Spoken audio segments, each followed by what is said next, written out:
Assinala-se hoje, dia 7 de abril, o Dia Mundial da Saúde. A propósito deste tema, a Fama TV está hoje à conversa com Helena Marques, médica de família na Unidade de Saúde Familiar de São Miguel do Anjo. Doutora, boa tarde. Boa tarde. Eu ia começar por lhe perguntar qual é o papel dos cuidados de saúde primários aqui na saúde dos famalicenses.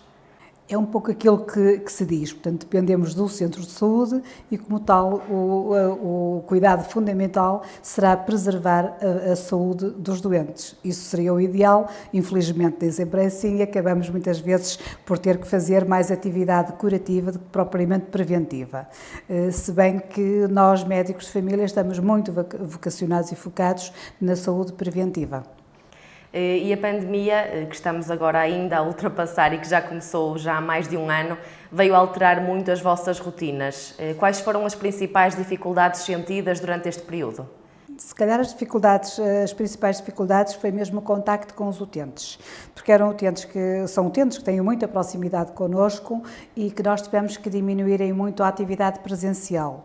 Embora tivéssemos conservado sempre determinadas faixas, as crianças até aos 2 anos tiveram sempre o mesmo tipo de seguimento, as grávidas, privilegiamos também os diabéticos e aqueles doentes com algum tipo de patologia que necessitam uma atenção maior, digamos assim, mas em muitos casos acabamos por fazer a abordagem via telefónica e que as pessoas não estavam habituados, pronto, são novos tempos e são novas abordagens.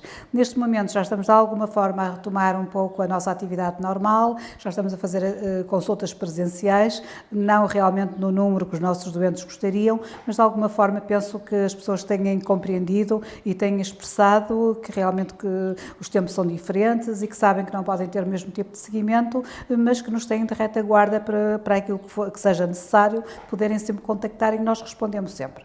Por telefone, por e-mail, presencial, temos conseguido dar uma resposta. Em termos profissionais, tivemos alguma sorte no meio disto tudo, porque os nossos profissionais, felizmente, muito poucos tiveram infecção, o que fez com que pudessem continuar a trabalhar e não tivéssemos propriamente que interromper trabalho. E do que tem sentido aqui com o contacto com os utentes, quais são as principais preocupações que eles também demonstram? A preocupação com a infecção em si e agora também muito a preocupação com a vacinação. Pronto, então temos notado que as pessoas, particularmente as pessoas mais idosas, fazem vacinação e depois qualquer pequeno sintoma, qualquer coisa que noutra altura provavelmente não valorizariam, atribuem à vacina. E então é muito importante nós darmos uma palavra, dizermos que não teve nada a ver com a vacina, que foi uma mera coincidência, que podem à vontade fazer a segunda dose. Pronto, eu acho que isso é o suficiente para de alguma forma os tranquilizar e sossegar. A doutora considera que esse contacto e esse esclarecimento de dúvidas tem feito também com que a receptividade por parte dos idosos à vacina tenha aumentado? Sim. E é uma coisa que eu muitas vezes lhes digo, é que eu já fiz vacina, que até foi, na maior parte das vezes, é realmente aquela que também estão neste momento a fazer, que fiz vacina, que estou bem, que eles veem que não aconteceu nada. Pronto, eu acho que de alguma forma o facto de projetar um bocadinho esta imagem que tem ajudado. Ao longo também deste ano de pandemia, sabemos que foram muitos exames e consultas que ficaram em atraso. Considera que isso pode ser um problema aqui também para os utentes? É assim, eu acho que isso que é um problema transversal, para os utentes aqui, mas para os outros utentes também. Que eu penso que, apesar de tudo, esta unidade conseguiu manter uma ligação bastante grande com os utentes e não descurarmos aqueles exames que eram fundamentais. Há só um exame que efetivamente foi atrasado, foi de alguma forma, não foi descurado, porque nós continuamos a ter consciência dele, mas que foi atrasado, que é o rastreio do cancro do colo do útero.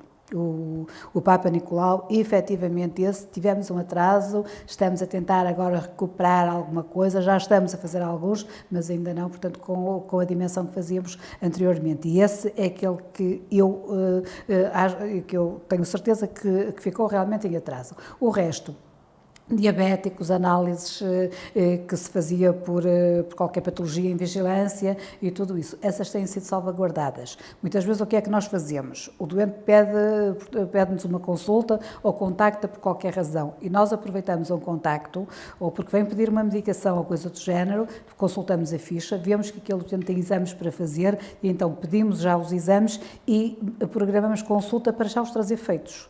Ou seja, nós aqui poupamos uma consulta, portanto, poupamos aquela consulta em que o utente vinha cá e muitas vezes quase nos limitávamos a pedir os exames e depois vem novamente, portanto, para trazer os exames e agora conseguimos compactar isso numa consulta só. Ou por outro lado, o utente vem, é observado numa consulta e há algum exame, portanto, que é necessário fazer. Pedimos nessa altura e pedimos para depois nos fazer chegar o resultado, através de e-mail ou deixar aqui na unidade. Perante esse resultado, vemos e contactamos com o doente, a dizer ou está tudo bem, está normal, não precisa de nada, ou eventualmente há mais alguma coisa a fazer. Pronto, e aqui nós realmente conseguimos, nas consultas do adulto, conseguimos poupar quase metade, digamos assim, para poder responder a outras coisas. A doutora tem notado que com este desconfinamento e também com o maior conhecimento da doença por parte das pessoas, que têm de facto procurado mais esse tipo de consultas e que se têm dirigido cá mais vezes? Temos tido uma grande procura, não tanto a dirigirem-se cá, mas através do telefone e por e-mail. Uhum. E em relação a doenças como, por exemplo, o sedentarismo, o tabagismo, que ouvimos tanto falar, a falta de exercício físico, com isto de estarmos confinados, como é que os utentes têm lidado com este tipo de doenças que podem cada vez ser mais frequentes, não é? Pois têm lidado mal, particularmente com o sedentarismo, porque é uma coisa que é notória, especialmente nos nossos diabéticos, mas na população em geral. Nos diabéticos, se calhar, nós juntamos mais porque fazemos um acompanhamento mais próximo. Realmente há aumento de peso, é um facto. E no tabagismo também, há algumas pessoas que tinham reduzido e que neste momento voltaram novamente aos hábitos mais pesados, digamos assim, como tinham anteriormente. Penso que isto, em termos de saúde mental, que vai ter uma fatura muito grande para pagar, aí sim as pessoas mudaram de hábitos, no campo dos afetos as pessoas estão mais longe, quer se queira, quer não, e eu acho que isto que se vai traduzir, portanto, por mais patologia mental, mais ansiedade, a ansiedade é notória mesmo, o consumo de ansiolíticos subiu também, portanto as pessoas nitidamente sentem-se ansiosas com a doença, com o facto de terem que estar em casa, com a mudança dos hábitos, com a mudança das rotinas, com o deixar de ir aos ginásios, tudo isto pesa e realmente penso que a fatura, uma das maiores, se não for a maior, uma das maiores será seguramente a nossa saúde mental. Doutora, e para terminarmos, eu ia lhe perguntar se tem alguma mensagem aqui neste Dia Mundial da Saúde que gostasse de deixar aos utentes famalicenses.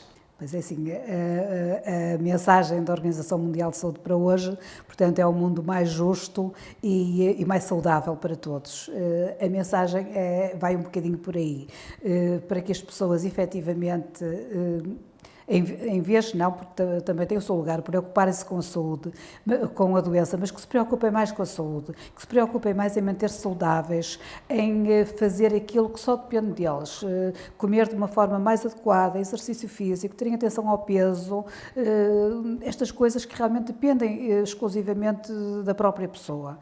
Os médicos estão cá para ajudar, mas não estão cá para tomar as decisões pelas pessoas. Isto são decisões pessoais e é muito importante que as pessoas comecem a perceber que a sua saúde depende do próprio e não tanto dos organismos externos, não tanto do médico, do enfermeiro. Temos o nosso lugar, é um facto, mas o lugar fundamental para se manter saudável é realmente de cada indivíduo. Obrigada. E terminamos então esta entrevista no Dia Mundial da Saúde com os conselhos então de nos mantermos saudáveis, ativos, mesmo nesta altura de pandemia e, sobretudo, também não descurar algumas das consultas importantes para rastreamento de doenças.